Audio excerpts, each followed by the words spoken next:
नमस्कार दोस्तों, आज हम जानेंगे आवर ट्रेडिंग एक छुपा हुआ जाल। देखो दोस्तों, स्टॉक मार्केट में जो सबसे बड़े लॉस के कारण है वो है आवर ट्रेडिंग। ये आवर ट्रेडिंग क्यों होती है, इसके रोकने के क्या उपाय किया जा सकते हैं, आज हम इस पे डिस्कस करेंगे। दोस्तों, आपको पता है ट्रेडिंग की दुनिया सुनने में बहुत आसान लगती है, असल में वो उतनी कठिन भी है। यहाँ हर दिन लाखों लोग पैसा कमाने आते हैं, लेकिन सच ये है कि बहुत कम लोग लगातार मुनाफा कमा पाते हैं। असफलता का सबसे बड़ा कारण होता है आवर ट्रेडिंग। यह एक ऐसा जाल है जिसमें नया या अनुभवी दोनों ट्रेडर ही फंस जाते हैं।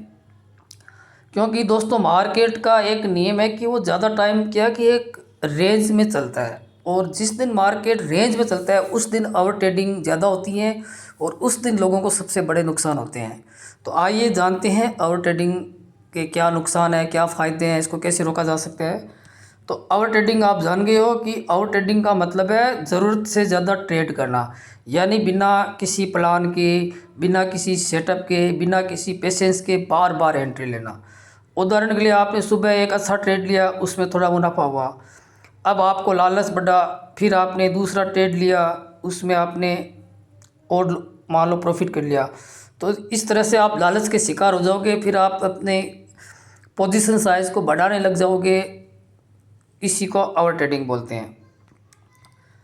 और एक ट्रेड ऐसा आता है जिसमें आपका जितना पैसा आपने कमाया वो भी चला जाता है, फिर घर से भी लग जाता है।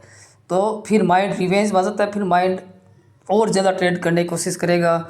इसी को आवर ट्रेडिंग कहते हैं। आवर ट्रेडिंग के मुख्य कारण: जल्दी अमीर बनने की चाह। लोग सोचते हैं कि जितना ज़्यादा ट्रेड करेंगे उतना ज़्यादा पैसा कमाएंगे, लेकिन सच्चाई इसकी उल्टी है। दूसरा आवर ट्रेडिंग का कारण आता है नुकसान की भरपाई करना। पास्ट में आपने कोई बड़े नुकसान किए हैं, या आपको आज के किसी ट्रेड में बड़ा नुकसान हो गया हो, तो आप जो सेकंड ट्रेड लोगे ना, तो आपके दिमाग में पहले वो लॉस पूरा करने वाला ख्याल रहेगा कि ये लॉस भी पूरा करना है और प्रॉफिट कमाना है। उस चक्कर में आप अपनी पोजीशन साइज को भी बढ़ाओगे और आवर ट्रेडिंग करोगे। अनुशासन की कमी। ट्रेडिंग में सबसे ज़रूरी होता है नियमों का पालन करना। अपने नियम बनाइए, लेकिन लोग ट्रेडिंग है वो डर, लालच या आशा में करते हैं, भावनाओं में आकर प्लान करते हैं और ओवर ट्रेडिंग शुरू हो जाती है। कई बार मार्केट स्लो चलता है या रेंज में चलता है, ऐसे में लोग सोचते हैं कि कुछ न कुछ करना चाहिए और फालतू के ट्रेड ले लेते हैं। इसी को ओवर ट्रेडिंग बोलते हैं। ओवर ट्रेडिंग के नुकसान: पूंजी का तेज़ी से ख़त्म होना। ज़्यादा ट्रेड करने से आपका स्टॉप लॉस भी बार बार लगेगा, या आप स्टॉप लॉस नहीं लगाओगे तो आप एवरेज करोगे। वो दोनों एक ही बात होती है। एवरेज करने का तो ज़्यादा नुकसान है। अगर आपने शेयरों को बाई किया है और प्राइस नीचे चल रहा है और आप एवरेज कर रहे हो, तो आपको बड़ा नुकसान हो सकता है अगर प्राइस ज़्यादा तेज़ी से नीचे गिर गया तो। उसी तरह अगर आपने सेल का ट्रेड लिया है और आप लॉस की साइड में एवरेज सेल करने लगे हो और प्राइस गलती से बहुत तेज़ जंप करके ऊपर चला गया, तो आपको बड़ा नुकसान हो जाएगा। तो इससे पूंजी तेज़ी से ख़त्म होएगी और कुछ नहीं होगा। पूंजी का तेज़ी से ख़त्म होना समझ गए। गलत फैसले। जल्दी जल्दी एंट्री लेने से दिमाग शांत नहीं रहता और गलतियां बढ़ जाती है। मानसिक तनाव। बार बार लॉस होने से अपना कॉन्फिडेंस डाउन हो जाता है और मानसिक टेंशन शुरू हो जाती है।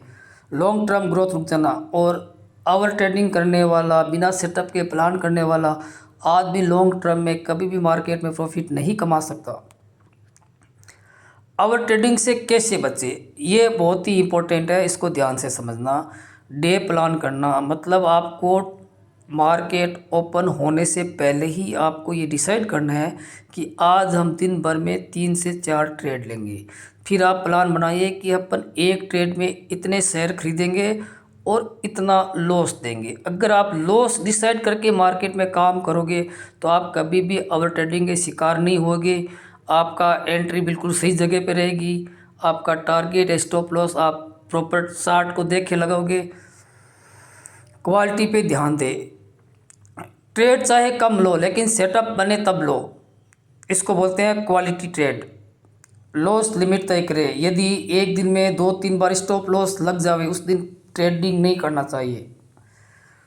जर्नल लिखिए। अपने हर ट्रेड का रिकॉर्ड लिखिए कि आपने मार्केट में बाई या सेल क्यों किया, आपने स्टॉप लॉस कितने पॉइंट का रखा, आपने टारगेट कितने पॉइंट का रखा, और रिजल्ट लिखिए कि आपको उस ट्रेड में प्रॉफिट हुआ या लॉस हुआ, और कारण भी लिखिए। मार्केट में पेशेंस और डिसिप्लिन बहुत ज़रूरी है। हर दिन ट्रेडिंग ज़रूरी नहीं है, कभी कभी ट्रेड ना करना भी बेस्ट साबित होता है। मार्केट जब रेंज में होता है और आप ज़बरदस्ती ट्रेड लोगे, इससे अच्छा है कि मार्केट की बनने वाली रेंज को देखिए, रेंज के हाई और लो को मार्क कीजिए और देखिए कि कोई भी कैंडल लो को या हाई को ब्रेक करके क्लोज करती है क्या। फिर आपको कॉन्फिडेंस आएगा कि आपको बाई करना है या सेल करना है। निष्कर्ष, ट्रेडिंग में सफलता का राज ज़्यादा ट्रेड करने में नहीं है, बल्कि सही ट्रेड करने में छिपा है। और ट्रेडिंग आपको तेज़ मुनाफा कभी भी नहीं देगी, लेकिन धीरे धीरे आपकी पूंजी और आत्मविश्वास दोनों को ख़त्म कर देगी। इसलिए समझदारी इसी में है कि कम ट्रेड कीजिए, सही मौके पे कीजिए और अनुशासन के साथ कीजिए। याद रखिए, ट्रेडिंग का मतलब होता है अपने नियमों का पालन करना। मुझे बाई करना है तो क्यों करना है, मुझे सेल करना है तो क्यों करना है, उसका लॉजिक लिखो।